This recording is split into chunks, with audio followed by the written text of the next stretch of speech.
여러분 한 주일 동안 안녕하셨습니까? 저희 생애빛 방송에 오신 것을 진심으로 환영합니다.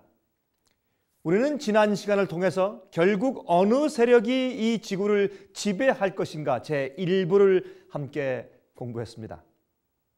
다니엘 2장에는 하나님께서 바벨론 왕 느부갓네살에게 특별한 꿈을 주신 것을 기록하고 있습니다.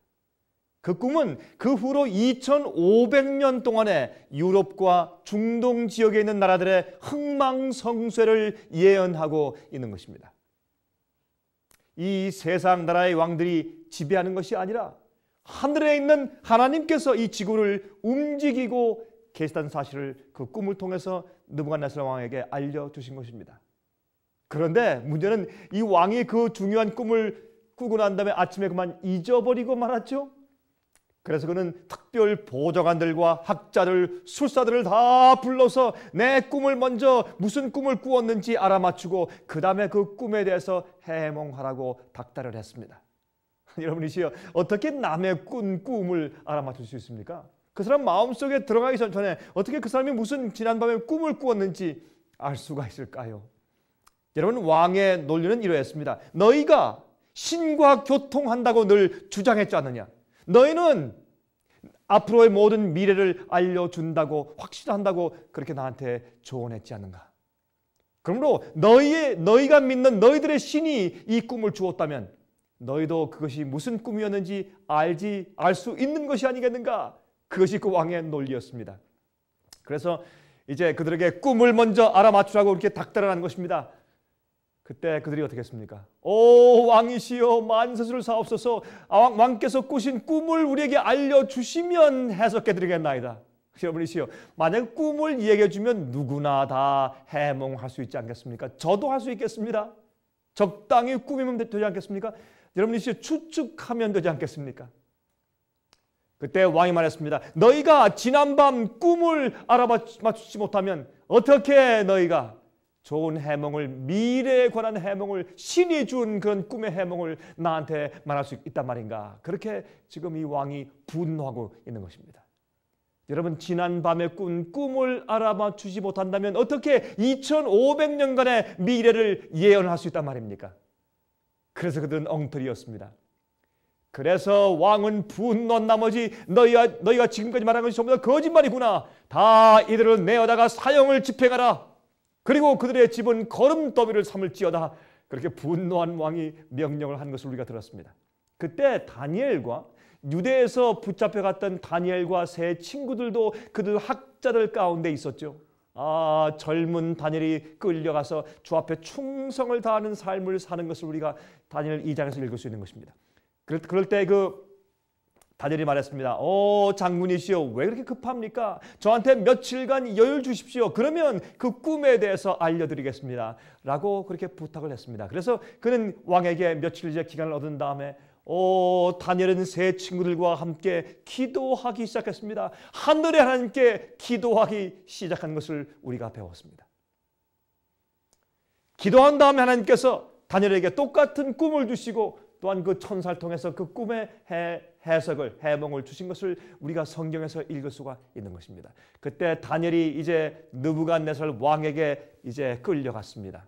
여러분, 그 당시에 느부갓네살 왕은 아주 젊은 왕이었습니다. 20대 초반의 왕이었습니다. 그리고 다니엘은 아마 나이가 17세 아니면 18세된 아주 젊은 청년이었습니다.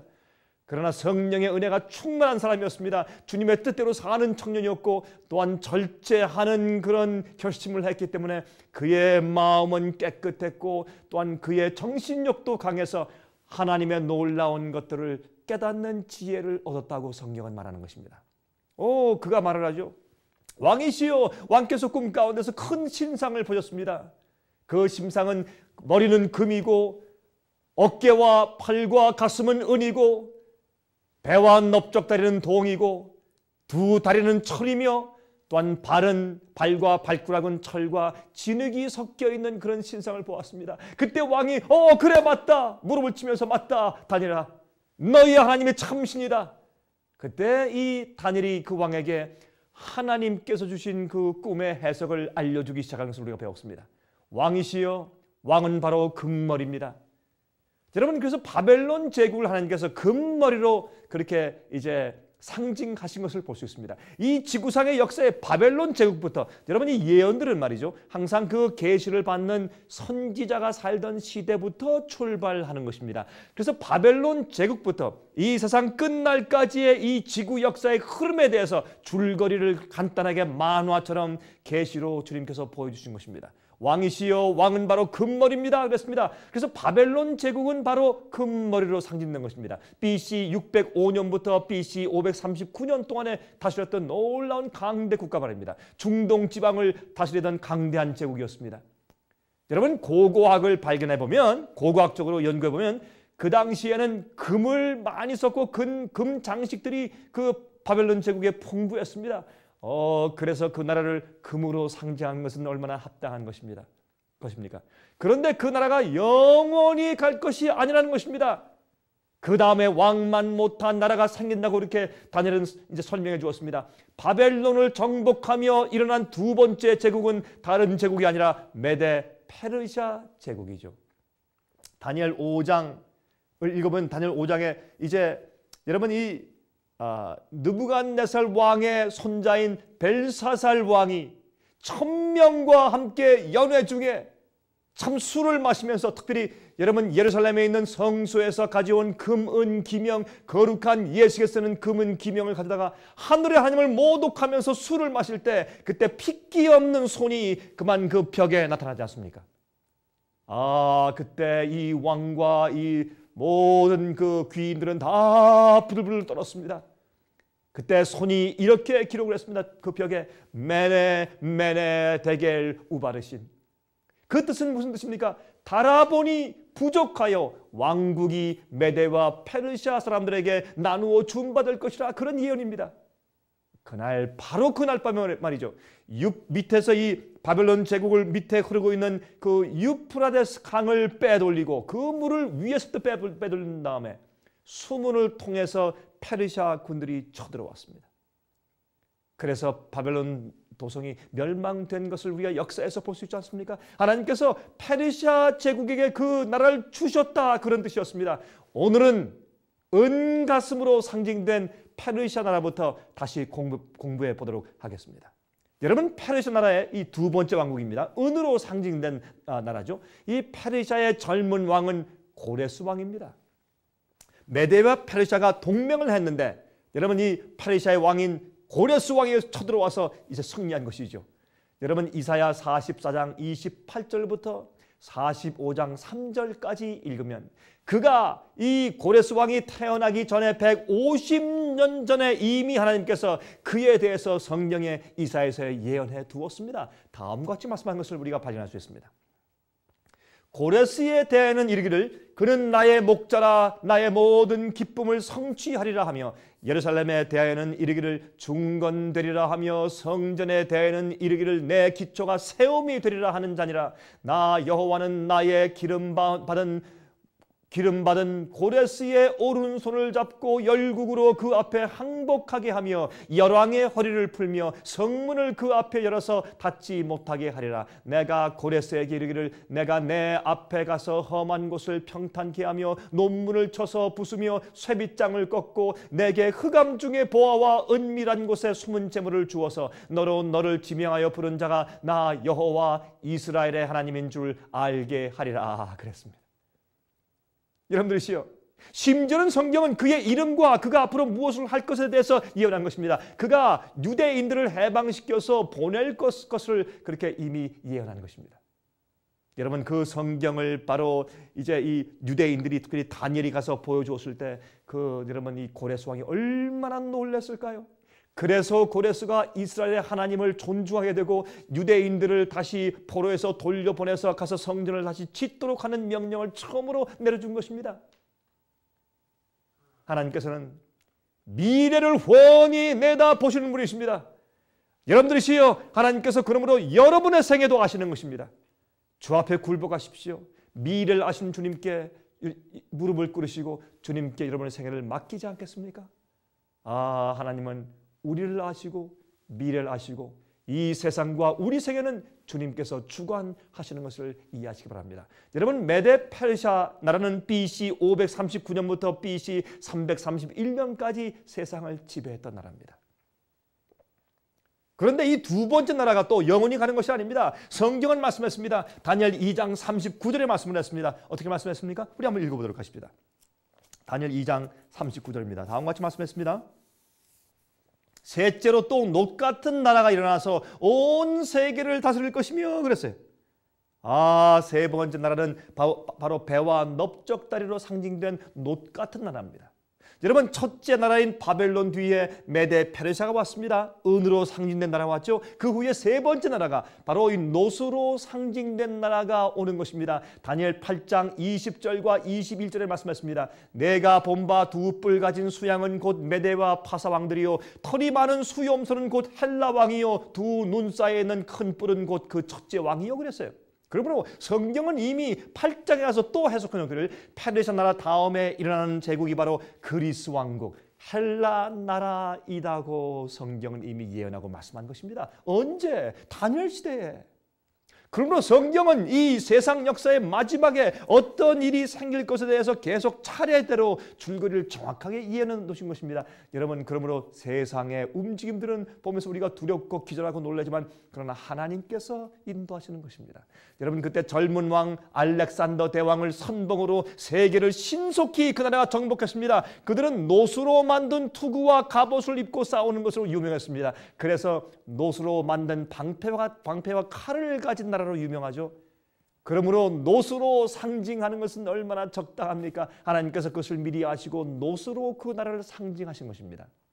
여러분, 참 재밌지 않습니까? 금, 은, 동, 철.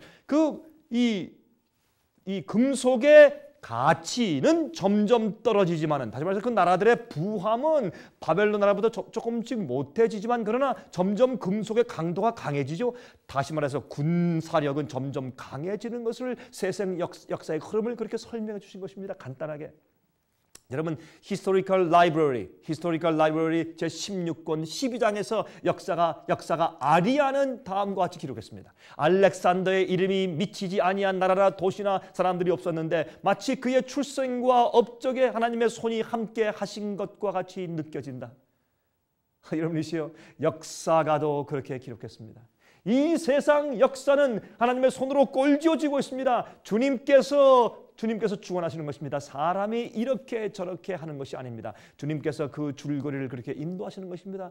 그러면 우리가 성경의 예언을 믿고 하나님의 섭리를 믿는 자들은 두려워할 것이 없습니다. 우리에게 고통이 오고 시련이 와도 두려워할 것이 없습니다. 전쟁이 나도 두려워할 것이 없습니다. 주님께서 결국 승리하실 것이기 때문에 그렇습니다. 성경 말씀의 예언이 그대로 이루어지고 약속이 이루어질 것을 믿으셔야 할 것입니다.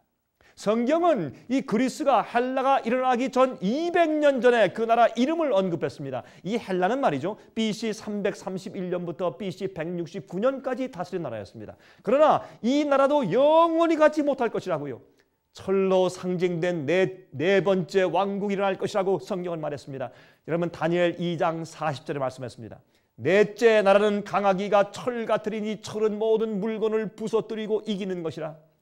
철이 모든 것을 부수는 것 같이 그 나라가 문 나라를 부서뜨리고 빠올 것이며 그랬어요.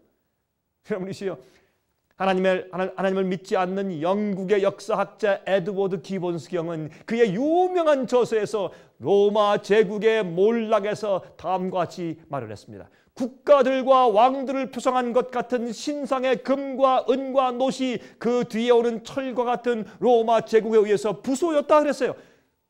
역사가도 이렇게 성경에 있는 예언을 인정하고 그렇게 표현을 해 주었습니다. 그러므로 그 네 번째 다리로 상징된 철은 무슨 나라라고요? 바벨론과 그 다음에 누구요? 메데 페르시아, 그 다음에 헬라, 그 다음에 네 번째 나라인 로마 제국을 상징한 것입니다. 여러분, 철과 같은 강한 군대를 가진 로마 군대, 로마 나라 말입니다. 예수님께서는 이 로마 군들의 못으로 십자가에 못 박히셨죠. 쇠처럼, 아이론처럼 잔인한 나라였습니다. 그 영토는 영국의 섬들로부터 시작해서 아라비아만, 북해로부터 남으로는 사하라 사막까지 전 세계를 지배했던 제국이었습니다. 그런데 그 네 번째 왕국이 열국으로 분열되어서 나누어질 것이라고 예언했습니다. 그 참 이상하죠. 여러분, 우리 같은 말입니다. 네 번째 왕국을 다음에 다섯 번째 나라가 올 것이다, 그렇게 말하지 않겠습니까? 상식적으로 첫 번째 나라가 지나가고 두 번째, 세 번째, 네 번째 했으면 그 다음에 다섯 번째 나라는 이렇게 할 것이 아닙니까? 그런데 그렇게 안 하고 성경은 이 네 번째 나라 다음에 다섯 번째 제국이 오는 것이 아니라 네 번째 제국이 다 이렇게 분열돼서 열국이 될 것이다, 그렇게 예언했어요. 놀랍지 않습니까? 미래를 보시는 하나님, 네 번째 나라 이후에 다른 나라로 이어지는 것이 아니라 그 나라가 갈라져 분열될 것을 성경은 말씀하고 있지 않습니까? 마치 신상의 발과 발꾸락이 철과 진흙으로 표현된 것처럼 서로 연합하지 못하고 서로 같이 엉켜져 있는 것 같지만은 그러나 서로 분리되어 있는 그런 열국 시대가 올 것을 성경은 예언했습니다. 얼마나 정확한 예언입니까? 여러분, 로마 제국은 안팎으로 문제에 직면했습니다. 내적으로는 도덕의 타락이 이루 말할 수 없었습니다. 그리스도인들을 박해했습니다. 북쪽에선 훈족과 게르만 민족들이 계속 침공하기 시작했습니다. 드디어 그래서 이 로마 제국은 열국으로 분열돼 갈라지기 시작했습니다. 그래서 현재 유럽의 나라들로 분열된 것입니다. 여러분이시여, 알마니족은 독일의 자리를 잡게 되었고 프랑크족은 불란서에, 앵글로색슨족은 지금의 영국 땅에, 비스고트는 스페인에, 수에비는 포르투갈에, 롬발드는 이태리에, 벌간디는 스위스에 나라를 잡고 앉았습니다. 이렇게 해서 열 나라가 구성되기 시작했습니다. 여러분, 이 로마 제국이 분열될 때 정확하게 열 나라로 분열됐다가 나중엔 조금 줄었다가 더 많이 분열된 건 사실이지만 제일 처음에 성경 말씀대로 그 나라가 발에 열 발가락처럼 열 나라로 열국으로 분열될 것을 예언했는데 정확하게 성취가 되었습니다. 왜요? 주의 말씀은, 주의 성경 말씀은 영감이기 때문에, 주께서 하신 말씀이기 때문에. 여러분, 반달과 오스트로고스와 헤룰라이는 나중에 멸망하여서 다른 나라로들에 다 합류해버렸지만 정확한 예언대로 네 번째 왕국 로마 제국은 나뉘어서 열국, 열나라가 된 것입니다. 왜 그렇게 많은 사람들이 성경을 믿게 되는지 이제 아시겠습니까? 여러분, 신앙을 반대하는 사람들도, 지성인들도 성경으로 돌아오게 됩니다. 왜요? 성경이 미래를 예언하고 있기 때문입니다. 성경은 정확하게 앞날을 말해주고 있기 때문에 그렇습니다. 성경은 역사적이고 과학적입니다. 성경 말씀은 논리적입니다. 성경은 진리입니다. 여러분, 이 성경은 2500년간의 역사를 간략하면서도 의심의 여지 없이 정확하게 예언해주고 있습니다. 여러분은 매일 성경을 읽고 연구하십니까? 여러분, 성경을 신뢰하십니까? 여러분들이시여, 주의 말씀으로 돌아오셔야 합니다. 아직까지 분열되어 있는 유럽을 보십시오. 아직까지. 여러분, 다니엘 2장 43절에 말씀하기를 왕께서 철과 진흙이 섞인 것을 보셨은즉 그들이 다른 인종과 서로 섞일 것이나 피차에 합하지 아니함이 철과 진흙이 합하지 않음과 같으리라 그랬어요. 여러분, 인종이 섞인다는 뜻이 무슨 뜻입니까? 서로 각 나라들이 왕자들과 공주들을 서로 주고받으면서 다른 민족끼리 결혼해서 합치려고 할 것이라고 말입니다. 여러분, 그렇게 했습니까? 유럽 국가들이 다 그랬습니다. 여러분, 유럽의 나라를 방문하면서 그 나라의 왕궁에 가서 족보를 한번 보십시오. 그러면 전부 다 서로 이 아들과 딸들, 왕자와 공주를 서로 주고받았기 때문에 전부 다 친척이 되었어요. 그렇지만 그 나라들이, 유럽의 분열된 나라들이 하나로 합치지 못할 것이라고 그랬어요. 여러분이시여, 유럽에 끊임없이 전쟁들이 있었습니다. 예언대로 그들이 합치지 못했습니다. 모든 나라들이 서로 아들과 딸들을 주고받았지만은 유럽 왕가들은 서로 다 친척이 되어버렸지만 그러나 합치지 못할 것이라고 성경이 말했습니다. 그래서 그들은 합치지 못했습니다. 아직까지 분열되지 않습니까? 왜요? 성경이 그렇게 말씀했기 때문에. 여러분, 성경을 신뢰하십니까? 여러분 생애 가운데 성경의 진리의 말씀대로 사십시오. 여러분 뜻대로 살지 마십시오. 하나님의 말씀과 주님의 명령대로 사십시오. 여러분, 여러 독재자들은 유럽을 통일해 보려고 애를 썼습니다. 빈번히 했었지만 다 실패했습니다. 왜요? 성경이 안 된다고 말씀했기 때문에. 샬레망 대제가 신성 로마 제국을 만들려고 했었지만 그는 실패했습니다. 찰스 5세도 실패했습니다. 루이스 14세도 그렇게 했었지만 실패했습니다. 여러분, 제일 먼저 성경은 말하기를 바벨론이 세상을 처음으로 다스리는 제국이 될 것이라고 예언했습니다. 그 후에는 페르시아가 세상의 제국이 될 것이라고 그렇게 예언했습니다. 그 다음에는 헬라가 세상을 다스릴 것이라고 그렇게 예언했습니다. 그 다음에는 로마가 전 유럽을 통일해서 제국이 되어서 다스릴 것을 성경은 예언했습니다. 그런데 왜 지난 1500년간이나 다섯 번째, 여섯 번째 제국이 일어나서 세계를, 아니 유럽을 통일하지 않고 있는 것입니까? 성경이 합하지 못할 것이라고 말씀했기 때문에 그런 것입니다. 여러분, 나폴레옹은 말이죠, 유럽이 한 언어, 한 헌법으로 통일될 것을 주장했습니다. 그래서 그는 전쟁을 벌였죠. 그가 거의 이 유럽을 거의 다 정복할 뻔했습니다. 그런데 1815년 워털루 전쟁 때 말이죠, 큰 비가 내려왔습니다. 진흙탕에 나폴레옹 군대의 대포들이 다 빠져버렸습니다. 그래서 그는 실패했습니다. 이 워털루 전쟁은 유명한 전쟁이죠. 그래서 영국이 이겼습니다. 그래서 이 나폴레옹이 자기 뜻을 이루지 못했습니다. 하나님께서 그렇게 그들이 연합하지 못할 것이라고 말씀을 하셨기 때문에 그렇습니다. 그래서 나폴레옹도 워털루 전쟁 때 실패한 다음에 말했습니다. 전능하신 하나님은 내가 감당하기에 너무나 크신 분이시다라고 고백했다는 것입니다. 여러분, 역사학자 토마스 아놀드 교수는 그의 Lectures on Modern History, 현대 역사에 대한 강의란 책 3페이지에 다음과 같이 그가 말했습니다. 무엇이 나폴레옹의 진정한 적이었는가? 누구에 의하여서 나폴레옹 군대가 저지를 당하였는가? 누구에 의하여 그가 넘어졌는가? 그것은 다른 사람이나 다른 힘에 의해서가 아니라 직접적인 하나님의 개입에 의한 것이었다. 그렇게 말했습니다. 여러분의 생애도 하나님의 손안에 두시길 바랍니다. 여러분, 1차 세계대전 당시에 카이젤 윌헬도 실패했습니다. 우리가 잘 아는 또 한 명의 독재자가 있죠. 그는 바로 아돌프 히틀러. 이 아돌프 히틀러가 말이죠, 독일에서 세상을 정복할 뻔했죠. 그가 아우슈비츠 나치 수용소를 거닐면서 600만의 유태인들을 죽였지 않습니까? 가공할 만한 잔인한 그런 그 독재자였습니다. 그런데 독일군에 의해서 폴란드가 쓰러지고 노르웨이, 덴마크가 함락되고 네덜란드와 벨지움이 힘없이 쓰러진 후에 영국군과 불란서군도 맥없이 쫓기고 있었습니다.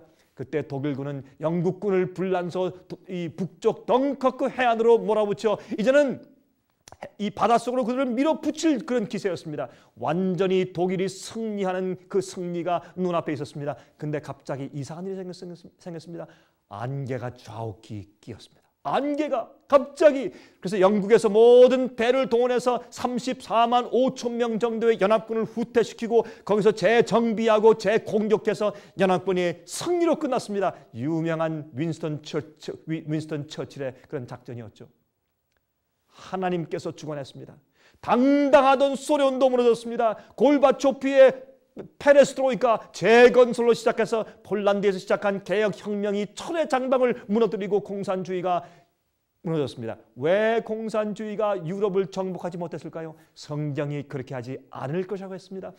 히틀러도 그렇게 하지 못할 것이라고 말했습니다. 계속해서 다니엘은 이 열왕의 때에 하늘의 하나님께서 한 나라를 세우신다고 말씀했습니다. 다니엘 2장 45절에 말씀하기를 왕이 사람의 손으로 아니하고 산에서 뜨인 돌이 철과 녹과 진흙과 은과 금을 부숴들인 것을 보신 것은 크신 하나님이 장래 일을 보이신 것이라 이 꿈이 참되고 이 해석이 확실하니다 그랬어요. 이 열왕의 시대에 아직 유럽이 분열되어서 철처럼 강한 나라와 진흙처럼 약한 나라가 서로 뒤섞여 살고 있는 이때에 사람이 세우지 아니한 한 나라를 하나님께서 세우실 것인데 언제? 지금 이때 하나님을 순종하는 의인들만 그 나라의 시민이 될 것이라고 말했습니다. 이 꿈은 참되고 이 해석은 확실하다고 성경은 말하고 있는 것입니다. 여러분, 성경에 바벨론에 대한 예언이 성취되었습니다. 메데 파르시아에 대한 성경의 예언이 성취되었습니다. 고레스의 예언도 성취되었습니다. 세 번째 왕국 헬라의 예언도 성취되었습니다. 네 번째 나라인 로마에 대한 예언도 성취되었습니다. 열국으로 나뉘을 것이라는 예언도 성취되었습니다. 서로 결혼을 통해서 유럽이 서로 합치려고 할 것이지만 그것이 그렇게 되지 못할 것이라는 예언도 성취되었습니다. 그 다음에 철과 진흙처럼 서로 합치지 못할 것입니다. 강한 나라와 약한 나라와 부한 나라와 가난한 나라가 철과 진흙처럼 섞여 살 것이라는 예언이 지금까지 진행 중입니다. 그런데 마지막 예언인 돌나라가 예수 그리스도의 재림이 이 땅에 와서 이 나라 모두를 다 쳐서 부서뜨리고 하나님의 왕국이 이 땅에 세워질 것이라는 예언으로 그 예언은 끝나는 것입니다. 더 이상 슬픔과 고통과 죽음이 없습니다. 우주의 왕이 지구를 다스릴 것입니다. 인류의 유일한 소망입니다. 그 나라는 영원히 설 것입니다. 여러분 그 나라를 위해 준비되어 있습니까? 창조주가 다시 오십니다. 예수 그리스도 나라는 바벨론 시대에 온다고 하지 않았습니다. 페르시아 시대에 오는 것이 아닙니다. 헬라 시대에 오는 것이 아닙니다. 로마 시대에 오는 것이 아닙니다. 지금 이 열국 시대, 여러분과 제가 살고 있는 이 열국 시대의 마지막에 오시는데 지금 우리는 그 발톱 시대에 살고 있습니다. 주님 속히 오십니다. 성경 예언은 분명한 것입니다. 공부하시고 준비하십시오. 이 돌나라인 예수님의 재림이 이 땅에 곧 임하시는 것입니다. 여러분이시여, 성경은 믿을 만한 책입니다. 제가 다음 주 이 시간에 다시 뵙겠습니다. 안녕히 계십시오.